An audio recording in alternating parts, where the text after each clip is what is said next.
assalamu alaikum bandiraɓe musidɓe tedduɓe on calminama on jurama no fewi on bismama lawol gongol e yewtere mon fait divers on beltanama no fewi e no kurmirɗon télé mon Piindi TV calminan jetten jaren hade men fuddade omo kewneɗen yadude bandiraɗo debbo hono Habsa Diallo mo ganduɗa kay hande nene e jillu mum emo selli o mone jaam en jettimo kala to wawi wonde eno wawi wonirde calminali teddude ummade men fewde e makko fait divers men hande en puɗɗorto toon to Mbour noon ko gueɗe ɗe ganduɗa kay kawnuyde e kewi toon e oɗon suuha gorko mo ganduɗa kay notorto ko MT Ndaw yarata koye duuɓi capanɗe tati e jeenayyi e nder hen noon to nawno e yeeso ñawirde o holliti kay kanko o wona celluɗo ene wonde kadi omo ñaagui tigui nde wallete haw wawa safrede ɗum noon ko caggal kadi nde heftina wonde kanko MT Ndaw ngollo watti laabi tati omo jagguiri hono ko way noon ɗum ko holɗum ko yaade tigui jamma foof ene yaaha ene yano e rewɓe e nder galleji woni no yimɓe noddirta ɗum par exemple eɗen mbawi wiide ɗum comme no woni yaade naato walla woni woodi kadi noddiroɓe ɗum ƴeeɓade debbo nder hen noon kanko MT Ndaw ndew o holliti noon guila omo woni cuuha omo jangga ɗeɗon gueɗe no e kala saaha nene e haqqille makko ko hunde nde ganduɗa kala nde are makko la buddu il faut o yaaha o ƴeewoya e jammago e mo yeehi yanoyde beele omo wawa tigui wadde sentir no yiɗiri ni walla beele omo wawa hebde beelam mo dartata o e nder hen noon kanko MT Ndaw jamma mo jaggate o noon ko o jamma noon ko jamma mo ganduɗa guila à partir de 3 heures du matin o yaltuno gam ƴeewoyde tigui rigui debbo mo arata naato e nder hen noon o naati e galle goto oɗon galle noon o tawi toon e on jamma debbo goto mawɗo nayejo debbo o sellani e wiide makko ni kanko par ce que nde o yetti debbo nde o tawi debbo o tigui rigui kene leeli wona celluɗo kono noon kadi o tawi ko debbo ne haddi ɗum ko ganduɗa ko noddirten couche e nder hen noon kanko o faami tigui rigui oɗo debbo mawɗo wona celluɗo ɗum tagui o holliti on jamma o yanani e debbo o memani debbo o kono noon kadi o holliti wonde o wona celluɗo ɗum ko rafi to makko ɗo omo ñaagui tigui rigui nde laamu ngu wallatamo hawa wawa safrade ɗum ko gueɗe ɗe o haali tigui rigui e nder hen noon ɓe kolliti ko wawi wonde hen foof ko ñande 4 lewru octobre arondo ɗo ndu ko nden tigui o jogori ñawede ande tigui tawi omo yaafe walla laamu ngu ene saframo walla omo soohe ɗum ko ñande 4 lewru octobre ɗum jogori andede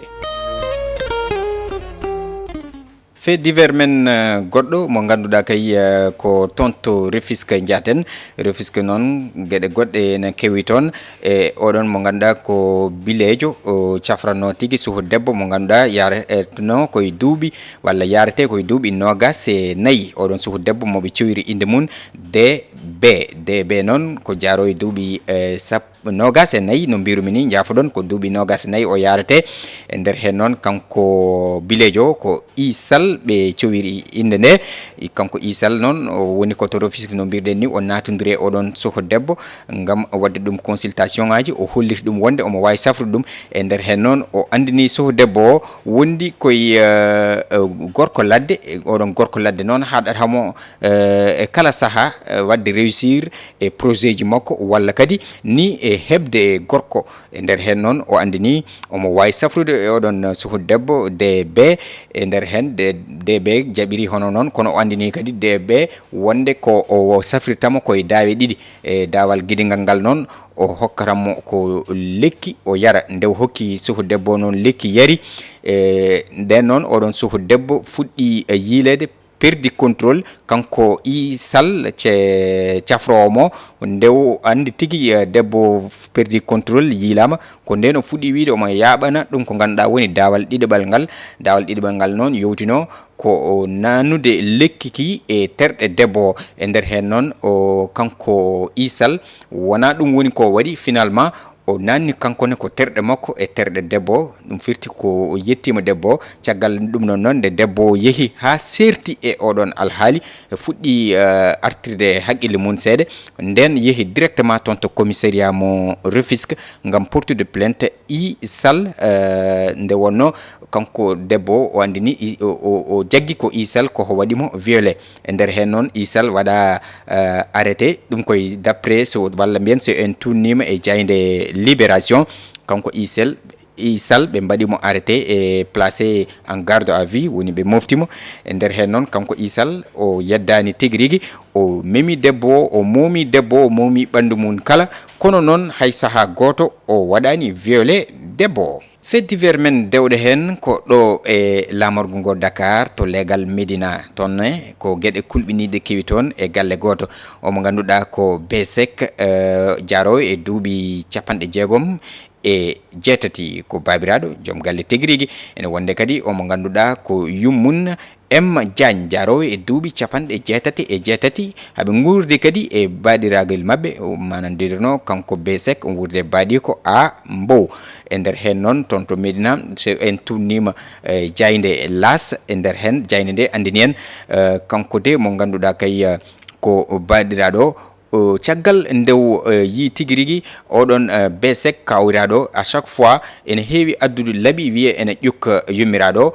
e saaha goɗɗo kadi o addi laaɓi o wi omo ƴukka yummiraɗo kadi o heeɓi ɗon omo ƴatto yummiraɗo walla omo wi ɗum biye bonɗe e nder hen noon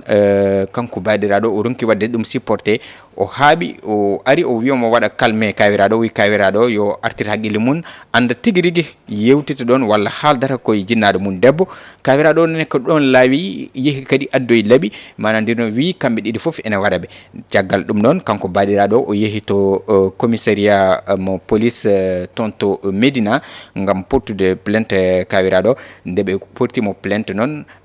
wonde ko wonkoye à chaque fois kamɓe kawiraɗo no hulɓinaɓe nder galle he ene waɗaɓe gueɗe kantorinde ɗe ganduɗa kankoye vraiment yummiraɗo jaaro woni M Diagne jaaro e duuɓi 68 e nder hen noon kanko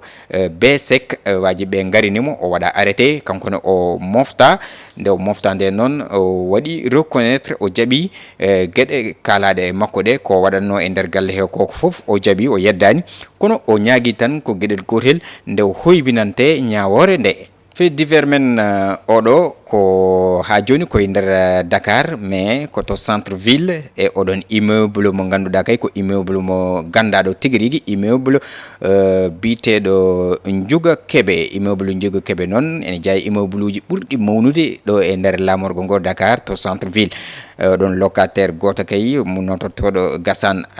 Acce ko kanko tigui e wari hoore makko taw kay ko pelluɗo hoore makko ɗum noon so tunnima e jayde libération kanko omo gandanɗa hoorema Gassane Acce o waɗi ko jekki rek ɓe mbi walla o ummi tan o naati e nder suudu ɗon de o felli hoore makko e haqqille ɗon e ɗon o hawre e ladial e nder hen noon ɓe kolliti kanko tigui omo wurdi ɗon e joom suudu makko ene wonde sukaɓe makko tato e nder hen noon nde nanno nder suudu to ngam yidde wartade e goto e famille makko ari ngam yidde kalmudemo waddemo wajademo woto waɗ hono ko way noon e nder hen noon o felli kay o hawre ladial e piyanɗe ɗe keeɓi yande e omo ganduɗa garnoɗo yidde walludemo fabademo kono yani tan koye buhe makko ɓe kolliti noon wona hunde nde ganduɗa mettude no fewi e makko omo selli o mone e jaam kono noon o mo ganduɗa kay ko babiraɗo heeɓi hawride ladial ɗon e ɗon e nder hen noon ɓe kolliti kanko de information ngaji ɗi keɓɗen wonde aɓene jokki wadde losko ngam wawde andude e walla laɓɓitinade oɗon tana holko o saabi ɗum. bandiraɓe musidɓe tedduɓe haade men waynodirde en gartan e aadi bil aadi sala aadi ɓuuri firtude aadi en gadonino bandiraɓe ɓe wonde ma en garten jencude ni gandanɗa hoorema ko toon to leydi Côte d'Ivoire kewno e Sénégal naaɓe yannoɓe toon e Sénégal najo goɗɗo e nder hen noon en ganduno ko guila e ñande nogas e goo lewru septembre lewru septembre nduɗo ko nden de ɓe ñaweteno ɓe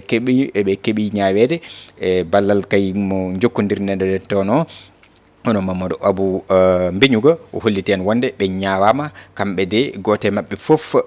ma sohe e nder dumbirde he kina wona duuɓi 5 yaadude kadi ɗum ko ganduɗa woni amende goto e mabɓe foof ene foti tottirde e koppereji tolniɗe e temedere ujunere woni 500.000 francs CFA kanko suhu debbo noon omo joguino bébé no mbirunoɗen ni muynowo e nder hen kanko bébé o ɓe gandini en o moni e juuɗe mawɗo rewɓe Sénégal naɓe wonɓe toon to Côte d'Ivoire e ngoɗon wuuro Touba ngam ɓe ƴeewa peeje peccoɗo tigui no ɓe gartiriri oɗon suuha to bandiraɓe e debbo o bandiraɓe musidɓe tedduɓe Allah jarama on jarama ɗum woni ko gaddannoɗen bandiraɓe ɓe oɗon jette oɗon jaare kadi oɗon mbiya yo jokku hormade e programme uji Piindi TV e kala saaha e ɗiɗon commentaire uji ɗi gandanɗa hoorema ko baɗɗi fayida hamin cohliɗe e kala saaha e suggestion ngaji ɗi no hanniri ni bandiraɓe musidɓe tedduɓe jokke yebde e wadde partagé e wadde aimé inchallahu taala ko enene e mon